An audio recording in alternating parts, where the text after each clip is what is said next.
All right. We are now live, and also welcome Joseph and all who come before.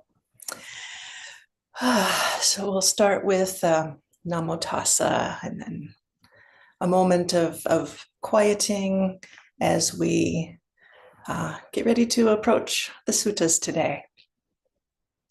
Namo tassa bhagavato arahato samma sambuddhassa. Namo tassa bhagavato arahato samma sambuddhassa. Namo tassa bhagavato arahato samma sambuddhassa. Buddhang dhammang sangham namasami. So feel free to take a breath and notice the body arriving for a sutta study, a very, very wonderful topic today. So best place to hear the suttas from is that state of steadiness. So in whatever way you can, just settle into the body. Let the mind be spacious.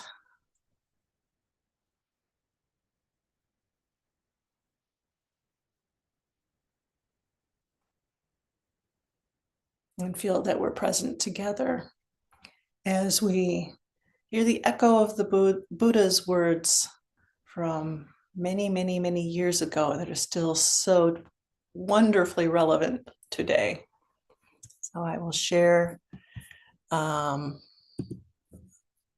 text of the suttas we're going to cover today. All right, looks like that worked. Okay. So today, kind of the topic is, let's see, caring for this life. So caring for ourselves, this individual being amongst many beings, and what that relationship is, and where does the locus of attention go in our practice so that we're most supportive.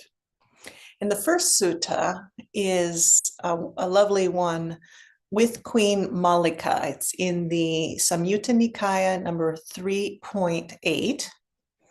And we're going to use the translation by Bhikkhu Sujato. And the summary of the sutta is that there's, in the time of the Buddha, there were many small kingdoms, and there's this one where King Pasenadi is married to Queen Mallikā. There are now the relationship of kings and queens in those days. Definitely, queens had power, but there was also still this hierarchy, because a king may also have other wives, and the role of the queen was in relation with the role of the king in most kingdoms, if not all. I don't know the full history, so I don't want to blanket all kingdoms, because it may not be so. But at least here, Queen Mallikā came to the Dhamma first, and then she began introducing it to King Pasenadi, who would then go consult the Buddha. We'll see that in the next sutta. So here we are. It's kind of that balcony scene of the king and queen looking out, and it takes place at Savatthi. Now, at that time, King Pasenadi of Kosala was upstairs in the royal longhouse together with Queen Mallikā. Then the king said to the queen, "Mallikā, is there anyone more dear to you than yourself?"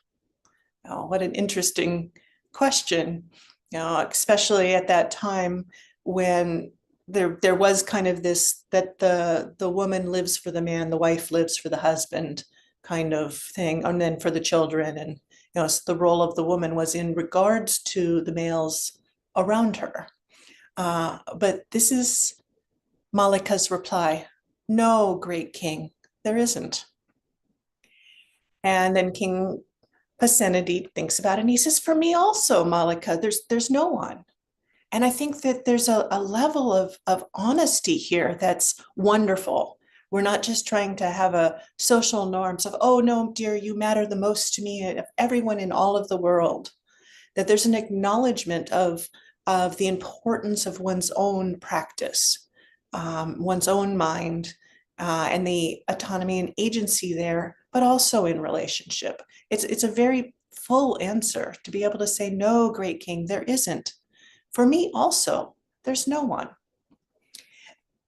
Excuse me.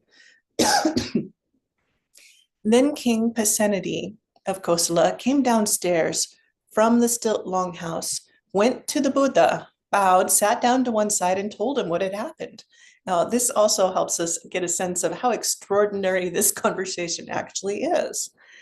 So he goes to the Buddha to say, you know, are we along the right track here? Then, understanding the matter, on that occasion, the Buddha recited this verse. Having explored every quarter with the mind, one finds no one dearer than oneself. Likewise for others, each holds themselves dear.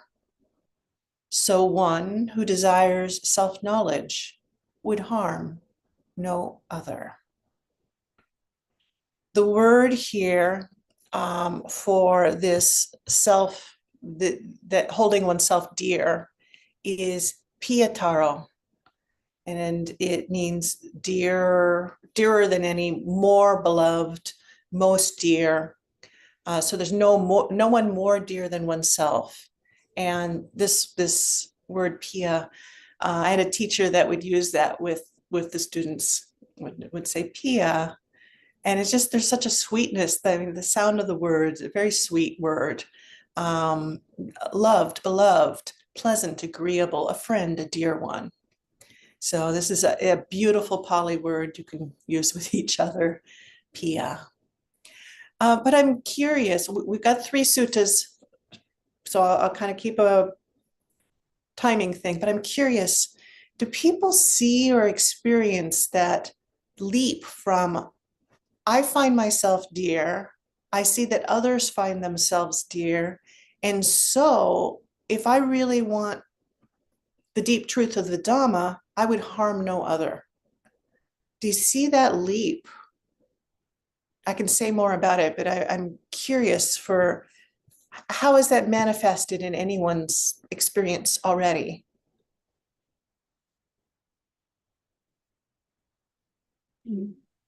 Yes, I always feel like the idea of not harming others is to help yourself.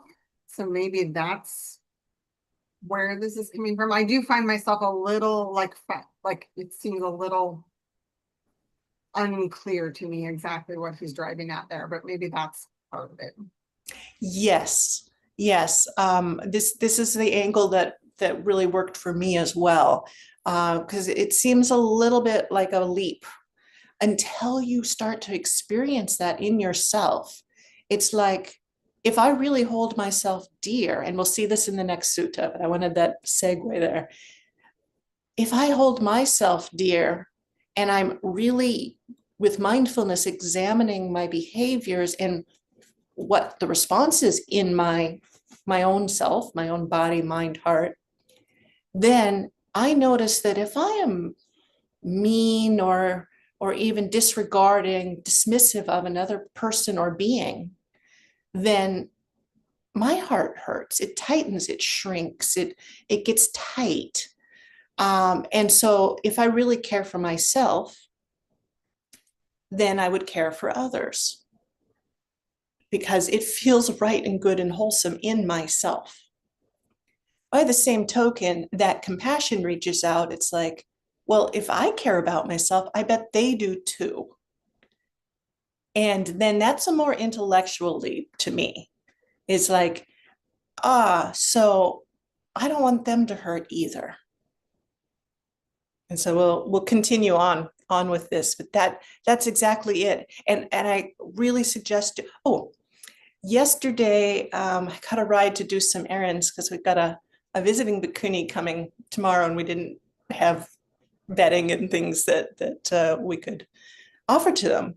So we came out of one of the stores, and there was a little spider on the passenger side window.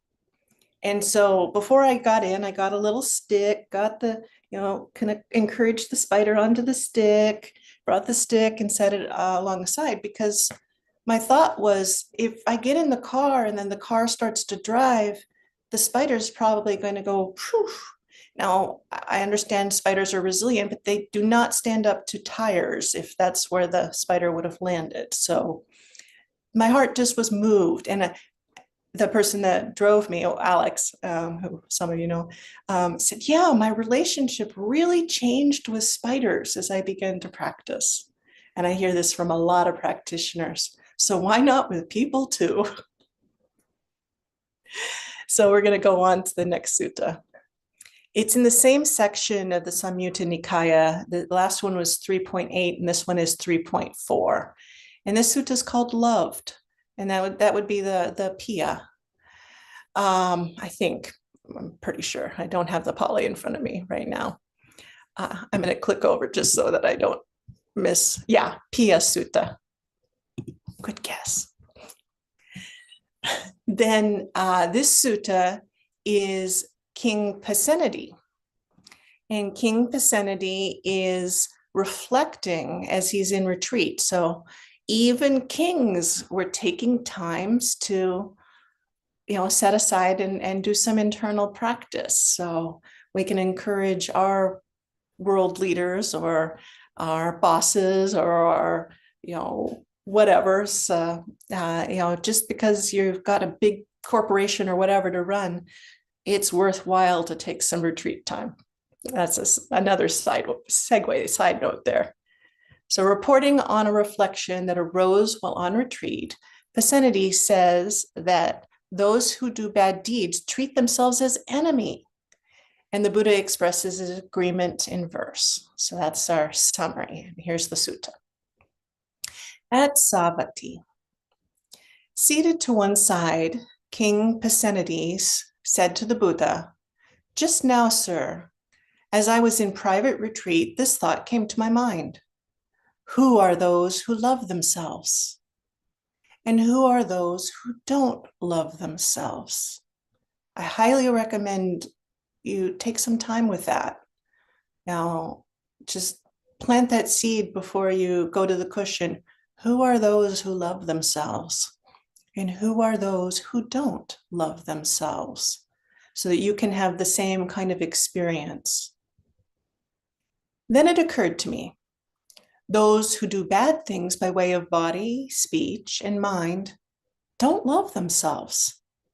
Even though they may say, I love myself, they don't really. Why is that? It's because they treat themselves like an enemy. That's why they don't love themselves. Those who do good things by way of body, speech, and mind do love themselves. Even though they may say, I don't love myself. They do, really. Why is that? It's because they treat themselves like a loved one. That's why they do love themselves. And this gets back to what Kat was bringing up, that sense of internal well-being goes on. That's so true, great king. That's so true, said the Buddha.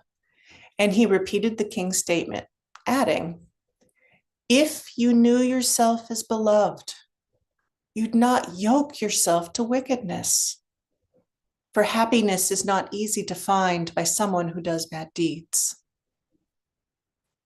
When you're seized by the Terminator, this is Bhante Sujato's word for Mara here. When you're seized by the Terminator as you give up your human life, what can you call your own?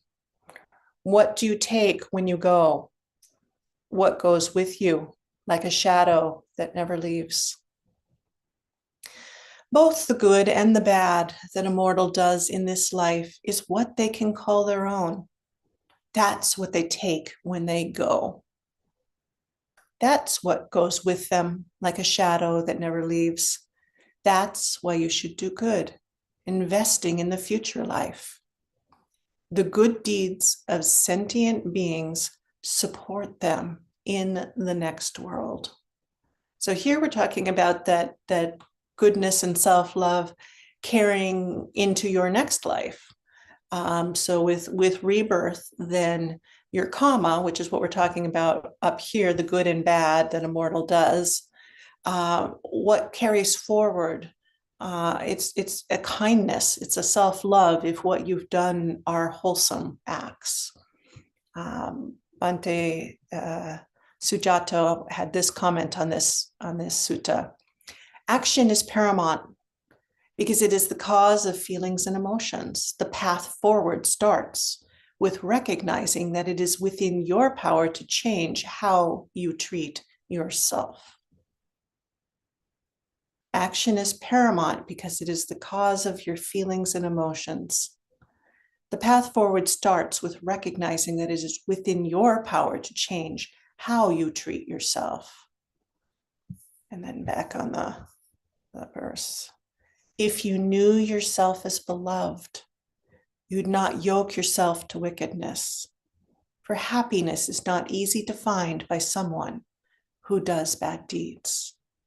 Can you see that connection of how our actions impact our emotional tone, and that emotional tone is going to give us that sense of whether we're happy or we're sad or we're turned off in such an antagonistic way, or we're very drawn. So that basic value, though, of happy, sad, that comes from our actions. Is that clear to people? Is that any experiences relevant to you? Do you know yourself as beloved? Joseph. Thank you, Venerable. I personally struggle with harsh speech, and I'm trying to find where the error in understanding that is.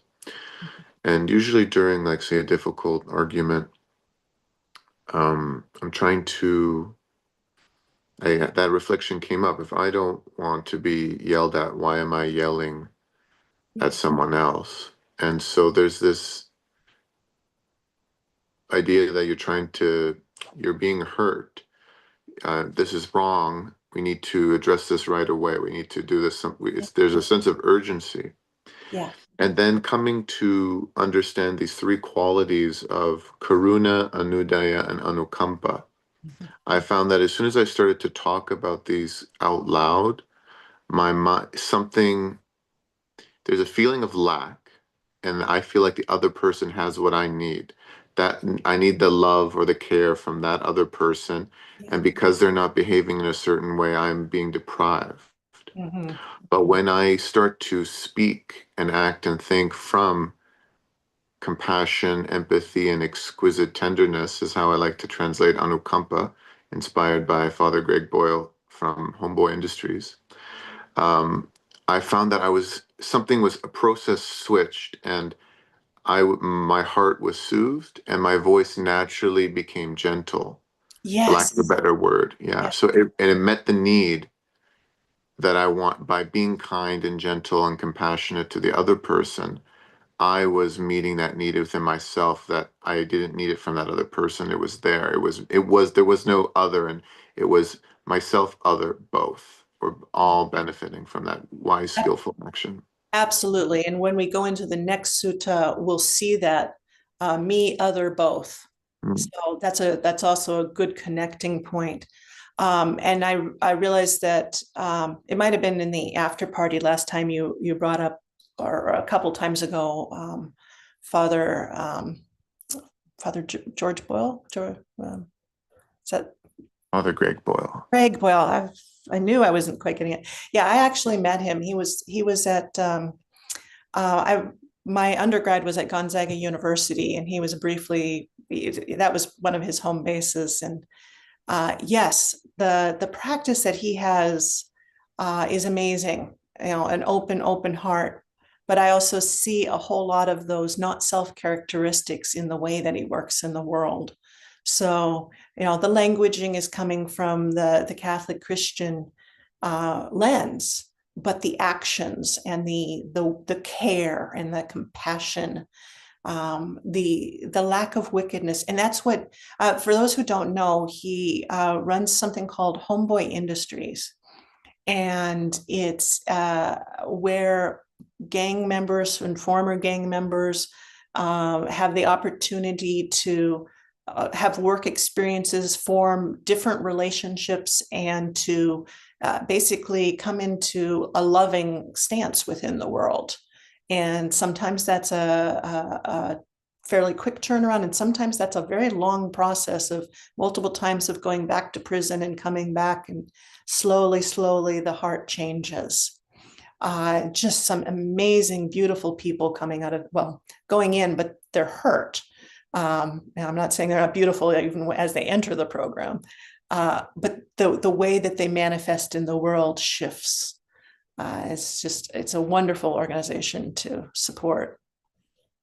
And it's a sense of that, not being yoked to wickedness and teaching others that, but it starts inside, it starts within us. And just as Joseph was saying, that movement of turning toward compassion externally, we realize that the internal needs are met in a much deeper and more wholesome way. And that we're not relying, that sense of identity of me doing this shifts away. And it's the act of compassion moving with these hands, with this voice, with this mind. It's quite a shift, and it dissolves that me other way that we tend to relate, and we've been taught to relate. So for happiness, it's not easy to find when someone does bad deeds. And as soon as we start to say that thing to defend ourselves in a hard and firm,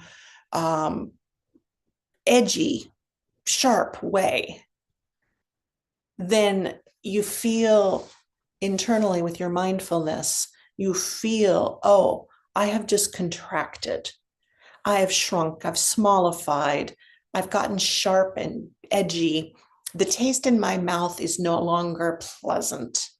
And you'll feel the, probably chemical shifts. You'll feel the tonality in the body shift. And when you reflect back on it, you can also notice the agitation in the mind, and maybe even a pinch or pain, an ache in the heart.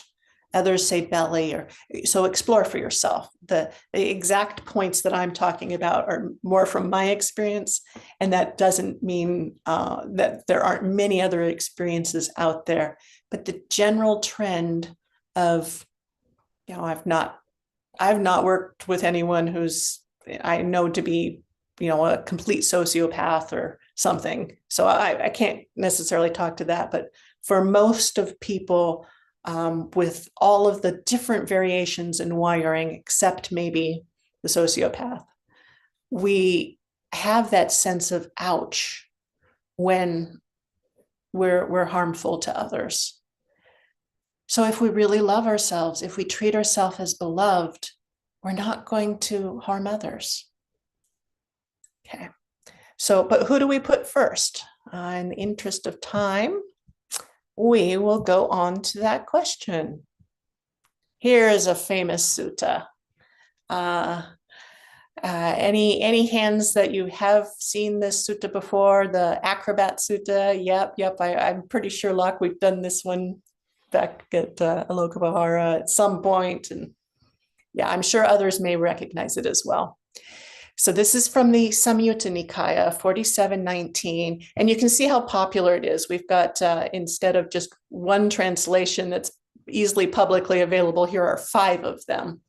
And I took Bhikkhu Bodhi's with some slight changes based on others in my own sense on it. So the text is not going to match exactly any one of these, but it's going to be most aligned with Bhikkhu Bodhi's. And the summary is that we've got two acrobats. One's an apprentice, one's the master, and they're discussing whether one should focus their support on the other or on themselves. So they're going to do this acrobatic feat. And the Buddha says they should support each other by looking after oneself. One looks after the other. So we're supporting each other, but we start by looking after ourselves because that is a support for the other. And then by looking after others, one looks after oneself. So in the same way, how I am relating or responding or supporting another person will impact how I'm caring for myself. Because I mean, it's like I was just at the Clear Mountain almsgiving this last weekend, and that huge uplift, that the joy, this community of generosity, right there, each person as they gave by service, those who were offering food or washing bowls or putting out chairs, or those who donated money or goods or whatever, or just practice together. You could see this kind of and then also those on the Zoom, you could feel it there too, of this sense of really caring for others was caring for oneself.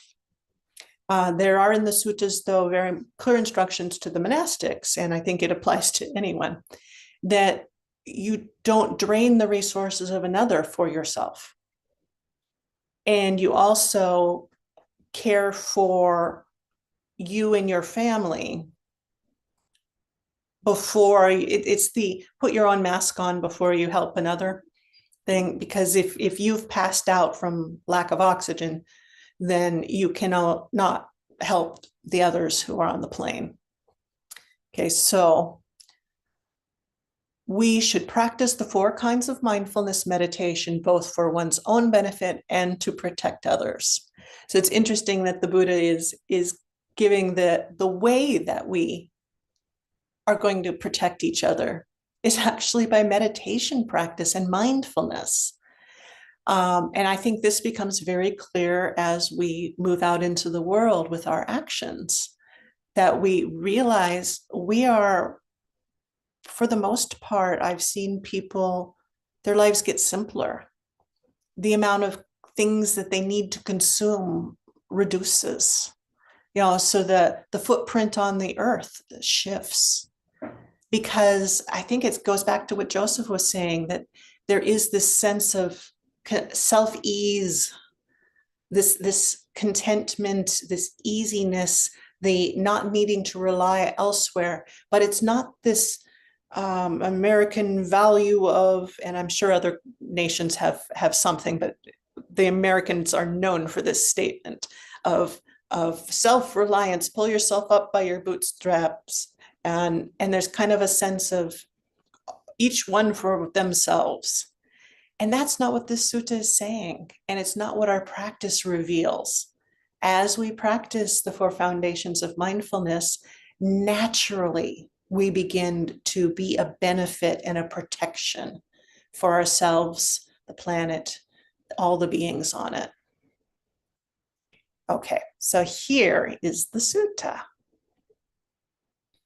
On one occasion, the Blessed One was dwelling among the Sumbas, where there was a town of the Sumbas named Sedaka. There the Blessed One addressed the assembly thus: Once upon a time, an acrobat set up a bamboo pole and addressed the apprenticed Medakatalika thus: Come, dear Medakatalika.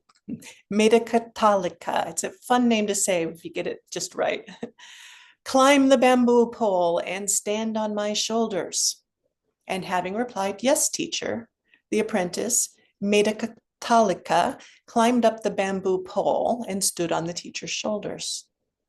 The acrobat then said to the apprentice, Medakatalika, You protect me, dear Medika Talika, and I'll protect you. Thus, guarded by one another, protected by one another, we'll display our skills, collect our fee, and get down safely from the bamboo pole. So safety is a key wish here because they're going to do something dangerous. And when this was said, the apprentice Medika Talika replied, "That's not the way to do it, teacher. You protect yourself, teacher, and I'll protect myself." Thus, each self-guarded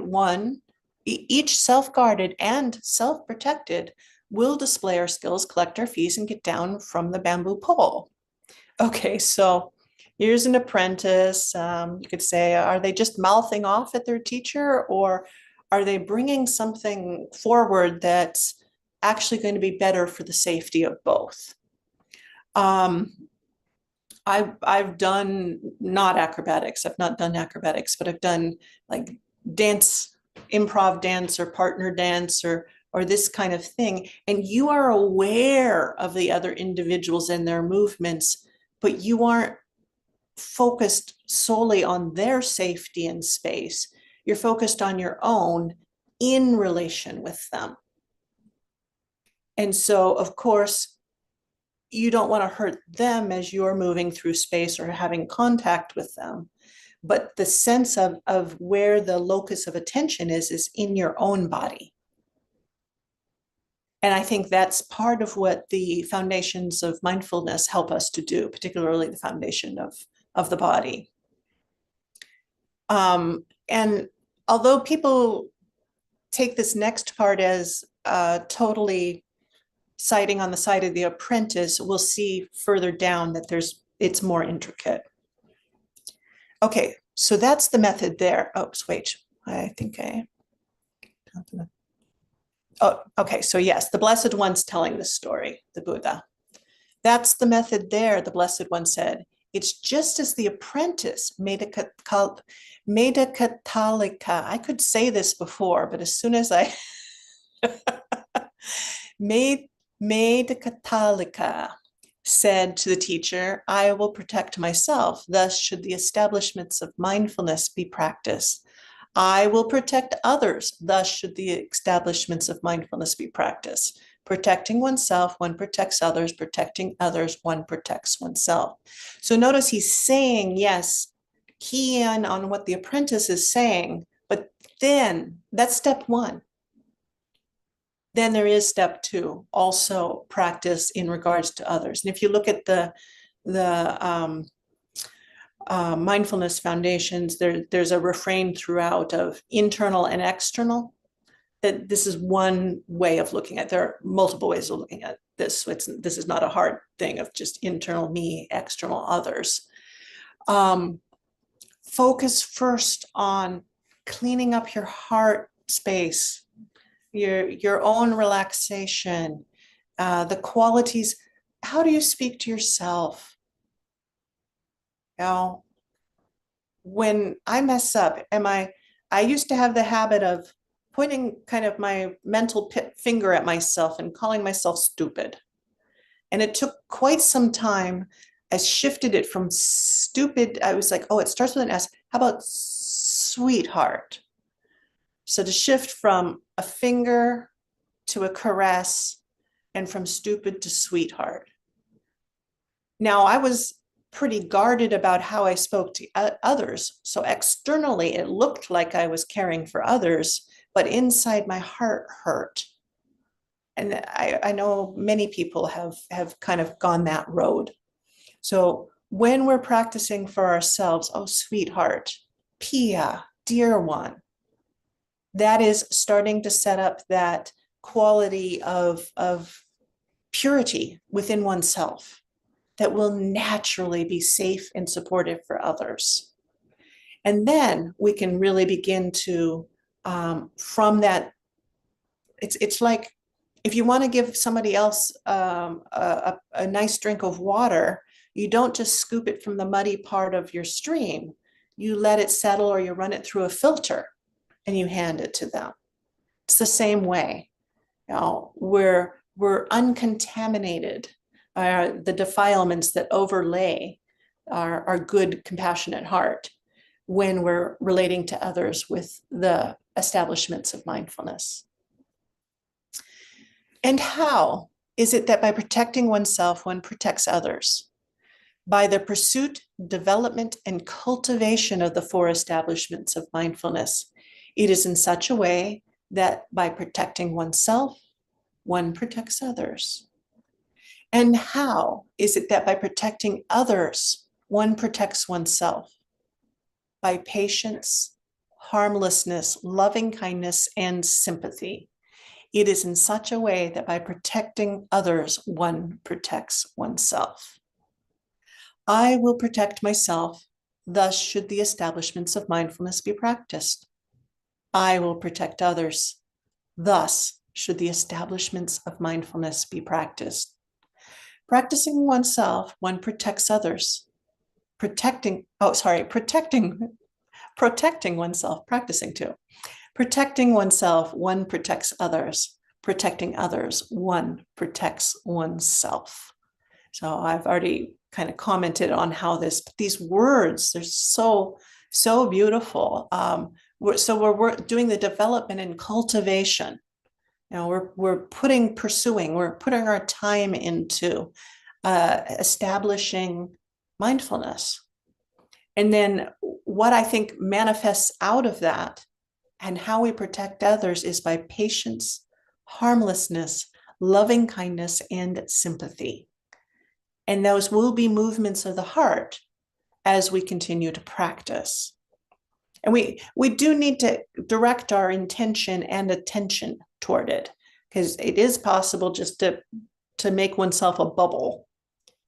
And although the Buddha says make an island, unto yourself, that's what Joseph was saying, that the capacity to hold oneself, it doesn't mean you then put a force field around that island.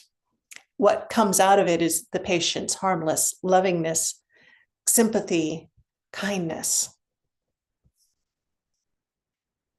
Okay, here's a comment from one of the other translators. The practice of mindfulness requires the focused attention of an acrobat balancing on a bamboo pole. One lapse, one moment of distraction or carelessness, and they tumble to the ground. The picture is one of intensive inner awareness and concentration, almost a matter of life and death. But the Buddha's parable goes even further. For the safety and well-being of the bamboo acrobats, beloved assistant also hangs upon the master's successful practice of mindfulness. The story is telling us that ultimately we are responsible for our own balance and would be foolish to direct our attention to others while neglecting our own inner focus. And yet, others are directly affected by how well we do this. Insight meditation is not a selfish undertaking, because the quality of our interaction with all those around us depends on the degree of our own self-understanding and self-control. I feel like this is a very beautifully well put way of addressing that question. Well, isn't it selfish for you to just go off and meditate?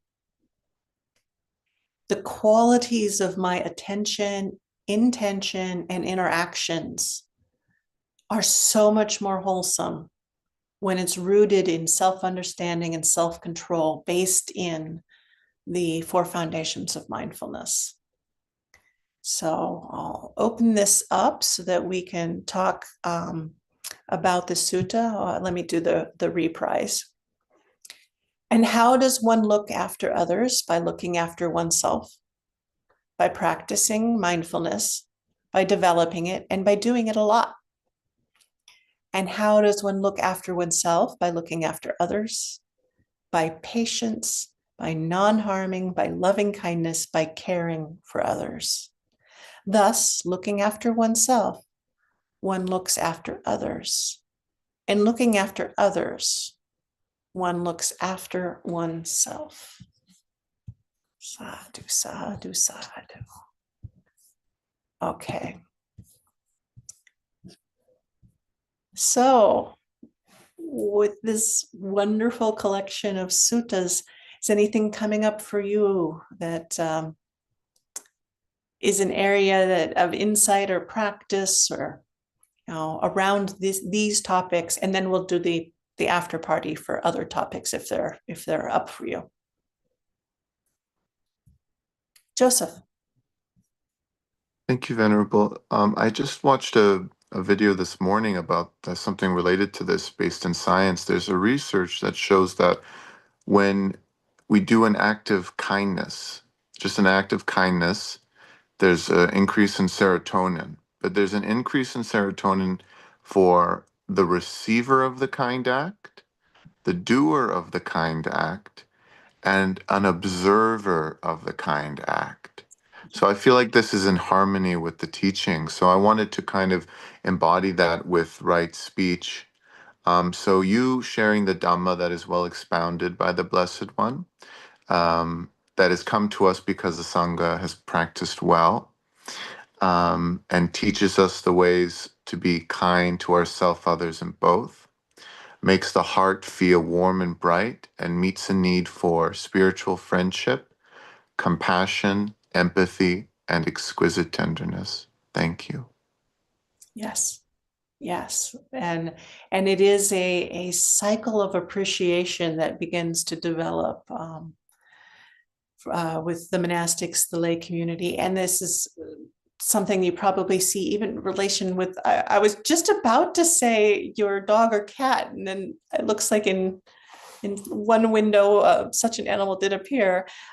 Yeah, you do see, I saw a little video of one of my cats that I had back in lay life, and just that reciprocal sense of, as I'm petting the belly of the cat and the cat's squirming in its exquisite happiness, I just feel so warm and full. So if it's hard to do with a human, find a horse or a bunny or a cat or yeah, it's a wonderful practice, and you can work your way up to humans if you need to. Other comments on these suttas? Carmen. I hope this doesn't sound completely weird, but I'll share it because the thought kept coming up in my brain.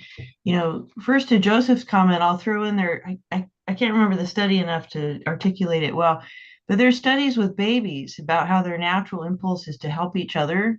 And so it's kind of interesting how our society is actually what shifts us from that, because the baby will automatically go to the other to help, unlike our pulling in. And again, this seems dissonant, but what kept coming up for me in this is this: if anyone follows the politics, the recent on the immigration thing, and JD Vance had said, oh, we have to protect ourselves, but in the spirit of screw everybody else, we have to pull in and protect our own families. And the Pope had stepped in and said, no, you have it completely wrong. And to me, it was a very similar teaching that, yes, you take care of yourself, but you have to take care of the others. And it's very interesting to me that this echoes in that same, his impulse was, no, we're protecting ourselves, but therefore doing harm to others. And I think that's where the imbalance lay. And that's such a huge tension in our country right now. And so I'm very appreciative of the lesson. I hope that made sense. Oh, it makes a lot of sense. I'm sure that others have seen this in our world too. When leadership pulls the group together and excludes others and is doing it in a manner that's actually harming others, there is no win-win. There is no, I've met some lawyers who are absolutely incredible in their stance that what they are going for is a win-win for all parties. And we can do that at the nation level too, I believe. I believe we can do that. But because we've been skewed by a delusion around what harm by hatred is not hatred cured. To paraphrase the Dhammapada, by acts of harm do not stop the violence. And so this is what this sutta is these suttas are getting at, is especially that second one of when I'm doing acts that are harmful, I'm really harming myself.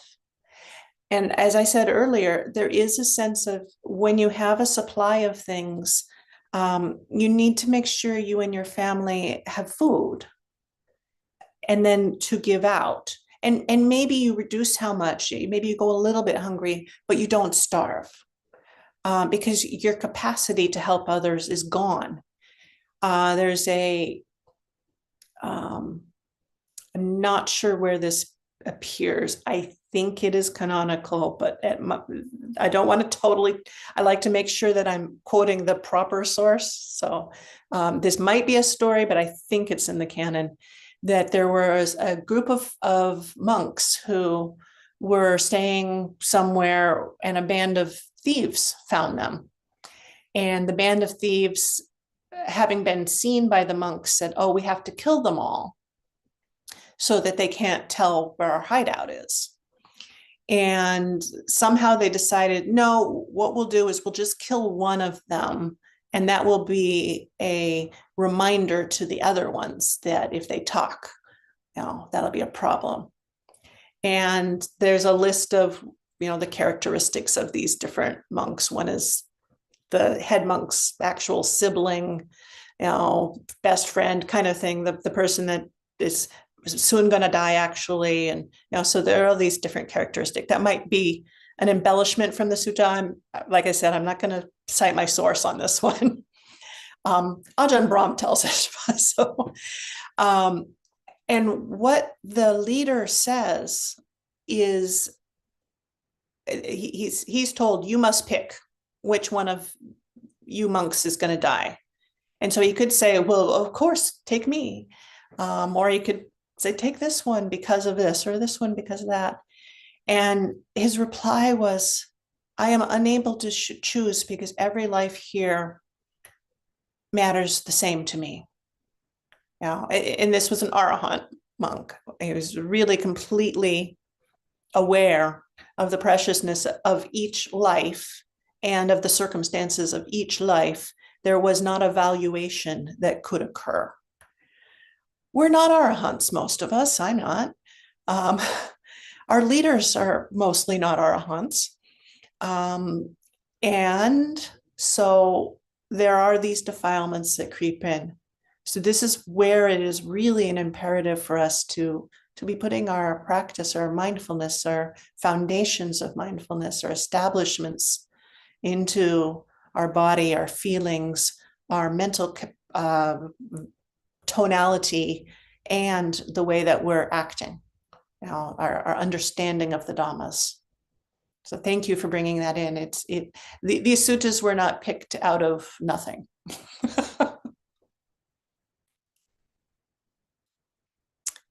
Other comments?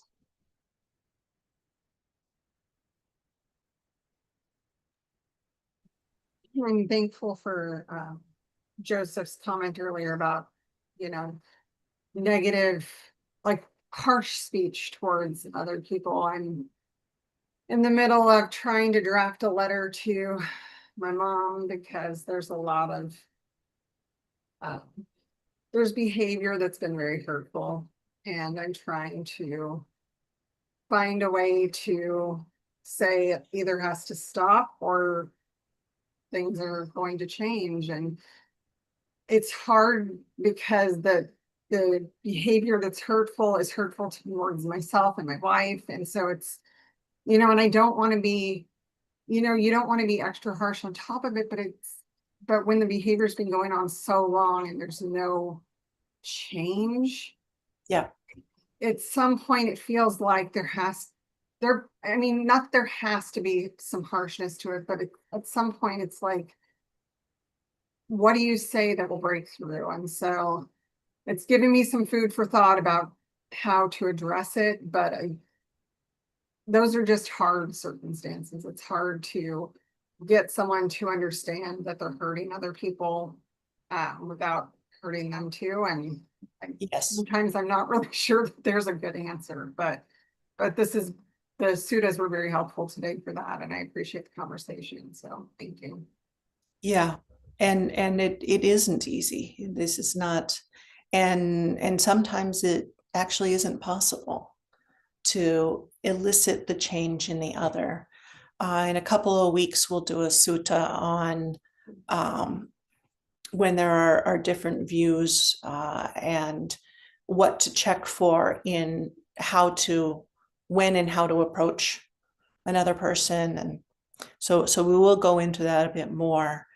As to the ability to write or speak up or vote or put a sign out, whatever it is whether it's very, very personal, it's to your partner or your parent, or whether it's to a little more systemic, to your boss or your coworker, or out.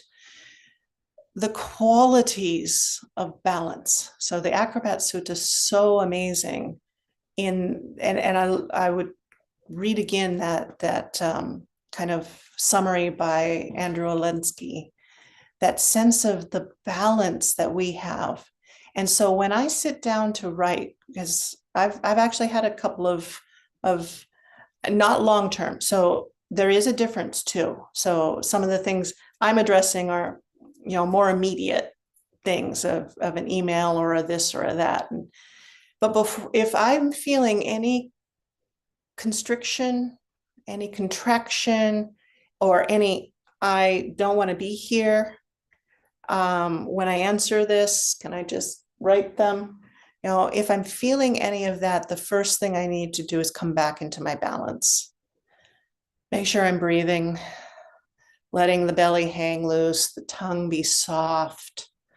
So I get a body state that's as relaxed as I can be as I'm going to write this email or make this phone call or set up an appointment. So even the setting up the appointment, what is the state of my body? Am I spacious? Am I breathing? Am I soft? And then I warm my heart. So I make sure I've got the cat in my lap at this point, or I'm really looking with loving eyes on something that brings that quality up. And then I can imagine, or in reality with the person, bring that same gaze. So the Buddha says to look on each other with kindly eyes. So we have this phrase of the poison pen. That's not what we want to be writing with. We want to be writing with kindly eyes, with a kindly pen. It's probably electronic these days, but maybe not. So those are the things that I do beforehand. And sometimes that hurt in my own heart, or I must defend another loved one, that's a real thing. And that's what I'm going to potentially put in my writing. This is the harm that's being caused by my experience of your actions. It needs to be written and spoken and told from this warm, open spaciousness. And then there's a better chance of the receiving. Like I said, we'll go into more details about that in the upcoming weeks. But starting right there with coming back to balance. And I will write these things in stages. So when the constriction begins to come back, or a tightening in the head, or that taste in the mouth, I'll stop. I'll see, can I rebalance myself and keep writing, or do I need to step away and come back, go for a walk, come back, breathe, or open, warm the heart, and write some more. I suggest this even if you're writing, to politics or anything else, that if you're carrying a protest sign, it should be a promotion sign in your heart. What you're promoting compassion, you're promoting inclusion, you're promoting well-being. And that's the way that when you're holding your sign, you're holding it in a steady and balanced way. Okay, maybe time for one more comment. Just make sure, John or Locke, do you have anything you'd like to chime in? Otherwise, I'm going to go back to Carmen. Okay, head shaking. Carmen, please. Love to hear you again. Well, this is more for Kat, if it's helpful. I worked with this a lot. I've been going through this a lot personally. I had a similar thing with my mom. That was a long time ago, and this was the first lesson. But then, I'm an attorney too, so right, but I focus on mediation. So there's a lot of this. But even in that, the big leap for me in getting to that space was letting go of result. Because for me, so much suffering is you're trying to expect, or what can I do to make them? And I heard that in what you're saying too. Can I make them understand? And this was the big thing I learned with my mother first. And wait, I can't control that, and so much of it, she's in a place, and I'm working with this right now with a dear friend who I have similar struggles. And she's very hurtful. And I'm like, okay, you have to let go of whether she understands or not is not the path, right? And probably 90+% of my suffering in these writings has been that, looking at the end, and once you let it go, and well, how are they going to respond? And so that suffering and letting go of when I heard in the teachings about letting go of result, the attachment there, that such a light bulb went off for me. So to the extent that's helpful, that's helped me do all the things that you've been talking about as far as getting back to your body, as helpful to you. I share that. Yeah, thank you, Carmen. That's and we will get further into that point over the next several weeks. But it's good to bring it up now. That letting go of expectation. We've been doing this for lifetimes. I mean, really. So it's going to take a while for things to shift. The biggest and best message you can have is Pia. You're my beloved. And I'm offering this because I love you. I'm offering this because I love myself. I love my wife. I love my, whomever we're defending, we're wishing. I do not see a problem with controlling another person for their well-being, but for that to be done truly, truly effectively, they need to be able to be in a soft and receptive space too. And so modeling it, and then it's the Aikido type of response, or Kat, I know you and maybe others do Tai Chi. That sense of movement comes from the balance and the stability. We aren't looking at we have an intention for where we would like to go, but let go of the results. Quoted often, Ajahn Mahapasart's advice to my preceptor when starting out a monastery was, do your best and let it go. Let it go and do your best. And it's really important that you look at it in both lights. So it's perfectly appropriate to move a person if you have the capacity to do so from all of the wholesome qualities that are imbuing the wholesome into them because they're receptive for it. If you don't have all those conditions in place, do your best and let it go. Let it go and do your best. So we will let it go for this sutta, paying respects to the Buddha, Dhamma, Sangha. If you wish, you can bow with me.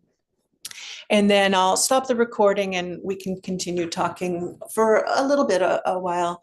I'm expecting an incoming bhikkhuni anytime. So if that happens, it will be maybe earlier. Otherwise, we'll have a little bit of time at least.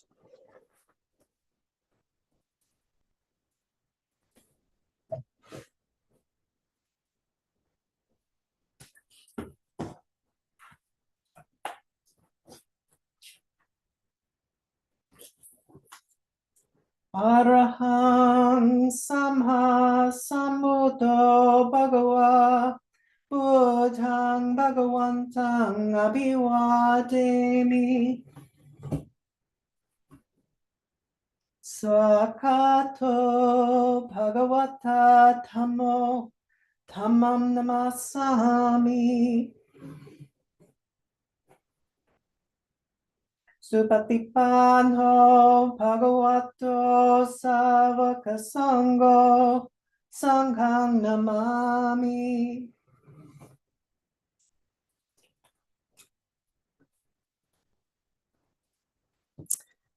So may we go with self-love, treating ourselves as beloved, that we may also bring love and balance into the world. Thank you, Sangha.